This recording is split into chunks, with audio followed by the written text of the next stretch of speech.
je vais vous demander d'accueillir avec moi le réalisateur du film Le Vénérable W. Merci d'accueillir Barbet Schroeder.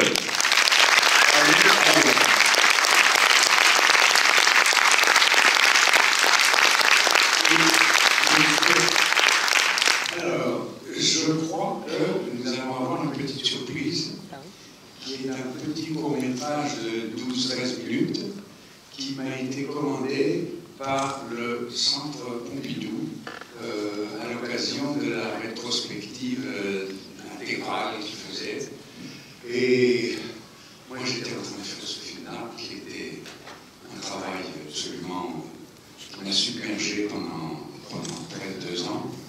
Et 9 mois de montage, et au milieu du montage, le Centre Pompidou voulait que je fasse un court-métrage en plus. Alors, moi, je ne peux pas faire 2 films à la fois, c'était très compliqué.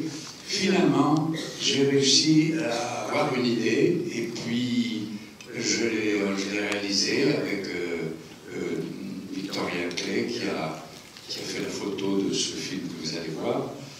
Et puis, c'est assez réussi, je suis assez content. Ça peut servir en fait de prologue au film Le Vénérable, parce que ça explique un peu comment il est né. Et voilà, donc ça complète parfaitement Le Vénérable. J'aurais pas voulu qu'il soit attaché vraiment au film, parce que le film, je me suis donné beaucoup de mal pour le faire de moins de 1h40. C'était un but j'étais acharné au montage, je ne voulais absolument pas, que je sentais qu'il ne fallait pas dépasser la dose de temps avec ce film. Et donc, voilà. Alors, en 2 mots,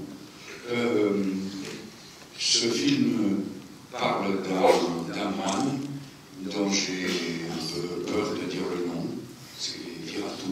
Je ne sais pas pourquoi, c'est une superstition. Donc, puis en même temps, c'est peut-être pour ne pas lui faire de pub. Et puis aussi parce que il n'est pas seul. Il y a d'autres Viratu qui sont beaucoup moins connus, qui ont moins le sens de la publicité.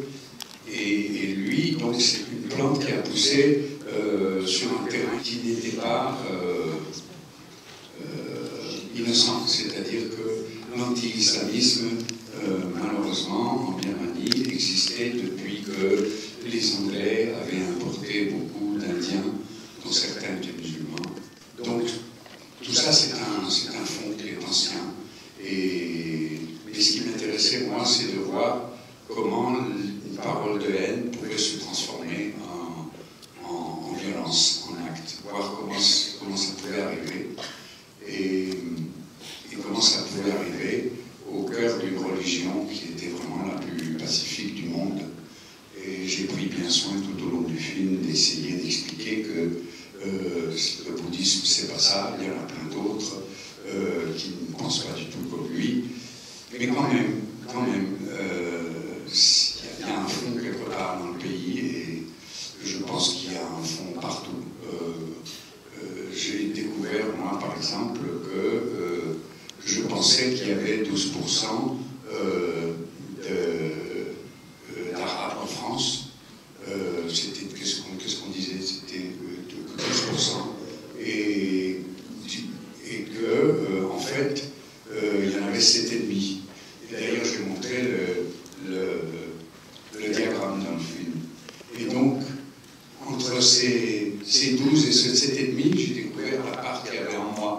Mais en réalité, malheureusement, le sondage officiel qui est montré dans le film, c'est entre 7,5 et 32%. Donc, c'est dans cette zone-là que s'engouffrent tous les fantasmes, les illusions et les propagandes, etc.